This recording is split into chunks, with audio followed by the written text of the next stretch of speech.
Good morning and welcome to Facebook Live with the County of Santa Clara. My name is David Campos. I'm a Deputy County Executive and I serve as the Public Information Officer for the county's Emergency Operations Center.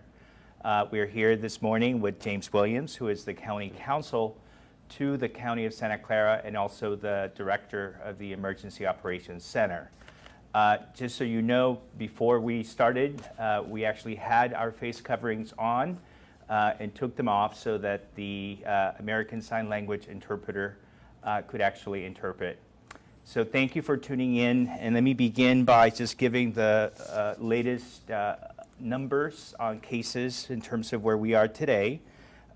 Today, as of yesterday, there are 2,819 cases of people that have been infected in the county, 143 deaths, and we are sad to report one more death added to that number. And of course, our thoughts and prayers go to the family of those who have died because of this virus. So thank you for tuning in. And James, we are here today to talk about this revised order that was announced earlier this week on Monday, and it's going into effect June 5th, which is this Friday. Yes. In fact, tomorrow night, 12 midnight, it goes into effect. And so you, again, as county counsel, work with the health officer to write this, to put it in place. So let's take this opportunity. What does it mean? What does it do? What's different about this order compared to where we were? Well, this order is significant because while we are still in a shelter-in-place order, this represents a very substantial opening. And I think we're actually at a point now where there is more that is open than closed, although, of course, with appropriate social distancing protocols and with appropriate other precautions in place. But I think that's an important milestone, and our community has done a phenomenal job with shelter in place. The results here in Santa Clara County have been extraordinary, and it's really because of that progress that this big shift has been made. You know, with the openings, you know, at the beginning of May 22nd, with curbside retail, and now on June 5th, with so many more categories opening up, it's a challenging shift of framework because in some ways the message is simpler when it was just a total shelter-in-place message, and now we're in kind of a transitional phase of the response where there's increasing focus on the testing and case and contact tracing, but like I said, a majority of businesses and activities are now open with modifications, and that means that there's a lot more that we can do out and about outside of our homes, and I can talk about some of those categories. Before we go into the specifics of the order, and I have here, by the way, a chart that was provided that includes all the activities that are open. You have worked with the other counties, yes. And so let me ask you, how do we compare to other counties when this order goes into effect on June 5th? Yeah, that's a great question, and you know, we are all counties in California operating under the framework, of course, of the state's own stay-home order. And so we're really in what the state would call, expanded or extended stage 2 under their roadmap. With respect to the other Bay Area counties, with the things that were already opened on the 22nd and the things opening this Friday, we actually have more things open in Santa Clara County than in many neighboring jurisdictions. And in terms of elsewhere in the state, there's actually largely alignment in what is open. And I think that's sometimes missed with some of the focus on some of the specific things where there may be differences, that actually, for the most part, there is alignment, and in Santa Clara County in particular, some of these new categories like the outdoor dining and in-store retail are ones where we actually have moved forward ahead of some others. Yeah, and I think that's a very important point because it seems to me, just from looking at where we are compared to other Bay Area counties, that we might be, perhaps with San Mateo, the most open county in the Bay Area. I think that there is a very good argument for that. And so let's go through the specifics, okay? So one of the things that's mentioned is dining, outdoor dining at restaurants. So Yes. Can you talk a little bit about that? What does that mean? Yeah, so the assessment of the health officer and her colleagues and others is that, you know, outdoor activities in general are less risky than indoor ones. And so outdoor dining is opening up for Friday. There will need to be, you know, distancing between tables and other appropriate safety precautions. And in fact, we're putting out guidance for restaurants and food facilities. It's actually a great opportunity for me to remind folks that, you know, we do every business that's open, essential businesses, but even all the new ones opening. You should see this sign, this COVID prepared sign, and you should also see this social distancing protocol visitor information. And this is a summary sheet on what are much more detailed social distancing protocols that every establishment has to have in place that are tailored to those particular establishments. And that's going to be true for outdoor dining. The other big category, David, that's opening up is in-store retail. So we had curbside retail opened up on the 22nd of May. Now we have in-store retail opening up with density limitations. In other words, the number of people who can be in at one time with appropriate protections and safety precautions for employees and for customers. And so those are, of course, top of mind, but all in-store retail opening also on Friday. So that means that when you go to a retail store, there are certain guidelines that have to be followed by the store and by the customer as well? Yes, yes. And some of the important ones just to remind residents in the county, face coverings are mandatory entering any open business facility, indoors or outdoors. And that's one very critical, concrete safety precaution that we can all take, in addition to maintaining social distancing, having outstanding hygiene. And there are steps that each business has to take to facilitate that, including signage, including the protocols that I outlined. So James, we're getting some questions through the Facebook Live, and one question was, what about hair salons, barbershops? When do those open? Well, if you've watched me on the last few Facebook Lives, you can tell my hair's been getting longer, so I understand the question very much. At this time in Santa Clara County, those kind of direct personal services where there's direct extended contact between individuals are not opening, so that includes hair, but it's something we all are very cognizant of, you know, the fact that people want to get a haircut, and hopeful that that's something that can happen soon, but not this Friday.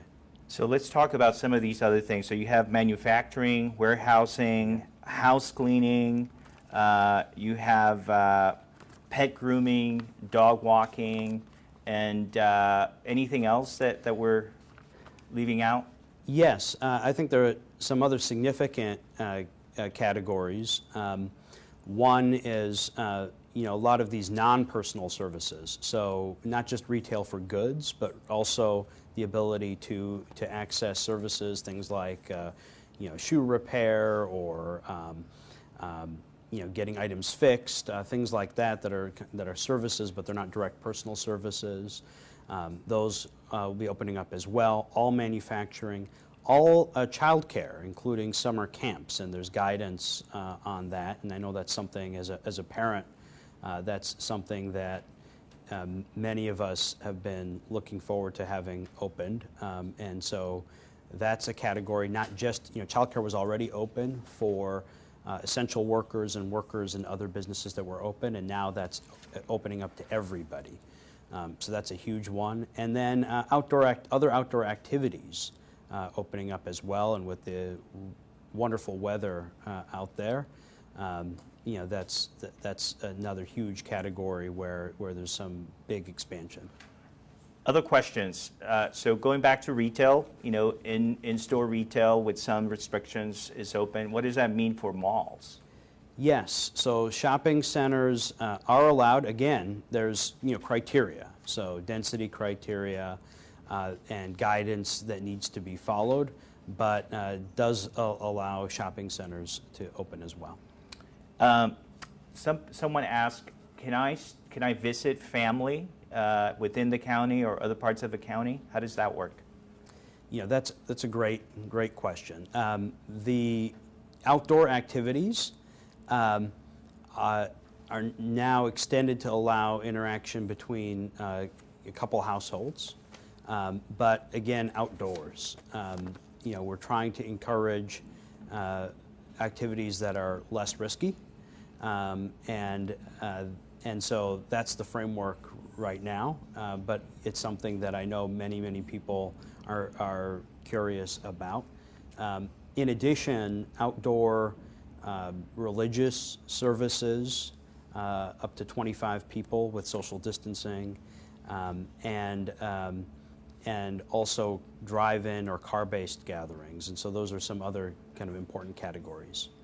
Now, I know that one of the questions that comes up is in terms of the guidelines that have to be followed. So let's talk about summer camps. I know that we have been working very hard to outline some of the suggestions that people follow. Can you talk a little bit about that? Sure.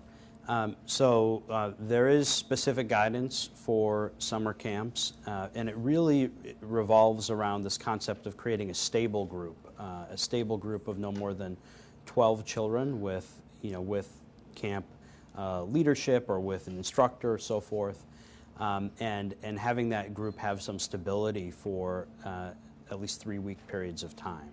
And the reason for that is if there's an exposure, a COVID exposure, trying to actually limit the number of different households that would be impacted where there would be spread to those entire households. So that's kind of the core piece to that. And there is detailed guidance, not just for summer camps, but many other areas. I know people have questions, with the weather, for example, opening up pools, and some specific criteria are outlined for swimming facilities, and in many other areas. And one of the things we've tried to do, and it's a slightly different approach than some other places have taken, we've tried to really keep those criteria focused, not issued pages and pages and pages of guidance, but really tried to focus in on the most critical criteria, and then really ask people to take the time to have their protocols in place that are individualized to their specific facility or their specific circumstance. The state has guidance that industries and businesses and other open sectors need to follow, and so we've tried to harmonize there to make things as frictionless as possible. We know that it's a lot for people to sort through, so we've really tried to keep it as broad-based and focused as we can, and where we need to have specific criteria based on the input from, based on the decisions of the health officer, we've put those in place but kept them focused. Now, pools. I know that's a really big deal, with the summer. We're feeling the heat today, and we're opening pools on Friday. And in fact, I think we might be the only county in the Bay Area that is doing that. I think San Mateo as well. But San Mateo as well. So will there be rules that need to be followed if you have a public pool that's open? How does that work? Yes. So we do have a few criteria for pools, focused on ensuring that there's social distancing between households, and for lane swimming, that there's one swimmer per lane, and a few other key criteria, not having gatherings on pool decks, or use of locker rooms, And so those kind of few criteria out there, again, it's not pages and pages, it's really about 6 or so key points in addition to each facility having its social distancing protocol. I know something that many of us are wondering about: gyms. I know gyms are not included in this list. How does that work? I mean, when do you see that happening? I know that a lot of people are asking that on Facebook. So you're right. There are gyms and other places where there is greater risk associated with interpersonal interaction or use of shared equipment that are not opening at this time. And I know very much that we all hope to be in a place soon where those activities can open as well. And so we need to together as a community continue to make progress, stay stable in combating COVID so that all of those things can return to. But no, those kinds of places where there's a lot of shared equipment, where there's greater concerns about being able to actually maintain social distancing and appropriate hygiene and cleanliness, are not places that can open quite at this time. Drive-in theaters, are those allowed? Yes.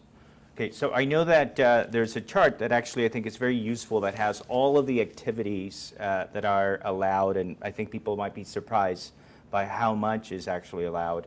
But one question that I have, and this is something that Dr. Cody said yesterday, that because we're opening up so much right now that we're going to wait, I think 3 weeks before we make the next change. Can you talk a little bit about that? Sure. I think that what Dr. Cody shared with the Board of Supervisors yesterday was that this is significant, and it's important to take a measured approach, and that's something that she has outlined actually for quite some time. We have the indicators that are shared among the Bay Area health officers, but you can't really see what's happening without waiting at least an incubation period. And so in order to make data-based decisions and in order to make thoughtful decisions, you have to have that little bit of space. And also in order to ensure that we can have the right types of guidance and criteria in place too, where people can actually be in a position to implement the appropriate protocols. And so I know she has made that commitment and has signaled that with this significant opening that happened on the 22nd, followed by this even more significant opening happening this Friday, that we'll need to have that pause and make that assessment. And I know that she looks at the data every single day, and that will be something that will be closely monitored. Last question about process in terms of future. I know that we're working very hard to provide more information about, sort of what might be next, not necessarily a timeline, but at least some idea for folks.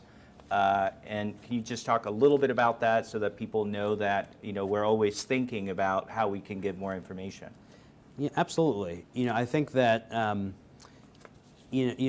I know there's been some places that have tried, put out some timelines with specific dates. Here's one thing that I can say from having worked on the very front lines in dealing with this virus for months now. Every day is different, and we keep learning a lot of new things about how the virus itself impacts us and also what's going on in the community. And so I think that it's important that when we share things about what's going to happen, that it's not false precision, and so putting out specific dates, I think, is a challenge when so much is changing so quickly, and so the framework has been shared. I absolutely encourage folks to look at the public health website with detailed FAQs, detailed information, that chart that you were showing, the social distancing protocols, the guidance that's available, as well as the data, data dashboards that are updated daily. And you can see all of that. But I think that having, trying to map out some very specific dates in the future when there's so many moving pieces can give people a false sense of precision. That being said, I think a concrete thing that every business can do is to think now about what modifications would need to happen to accommodate the social distancing protocols and guidance.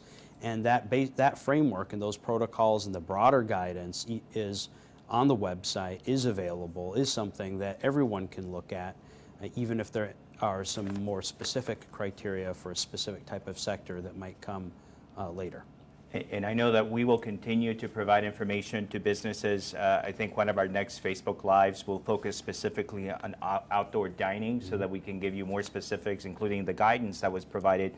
But a lot is opening up, so we want to provide a couple of pieces of information. First, to folks who want to report any concerns, beginning with workers.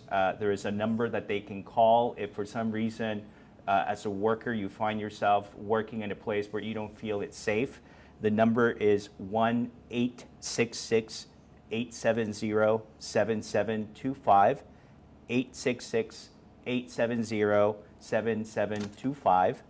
And then for members of the public that would like to just report any concern around COVID-19, please go to the following email. You can email at publichealthreferral@dao.secgov.org, publichealthreferral@dao.secgov.org. And again, we're going to continue to provide more information as this process proceeds. One other thing, and we have said this before, is that we know that it's a very difficult time. There's a lot of protesting that's going on, and we understand the pain that's leading people to do that. We obviously respect the right that people have to peacefully protest, and simply remind them that as they do that, to please take precautions, make sure that you're protecting your own health and the health of others by using a face covering to the extent possible, to please keep social distancing. I know that's difficult when you're in a protest situation. And then if you have been part of a large gathering, to please make sure you're tested, and you can go to secfreetest.org, secfreetest.org.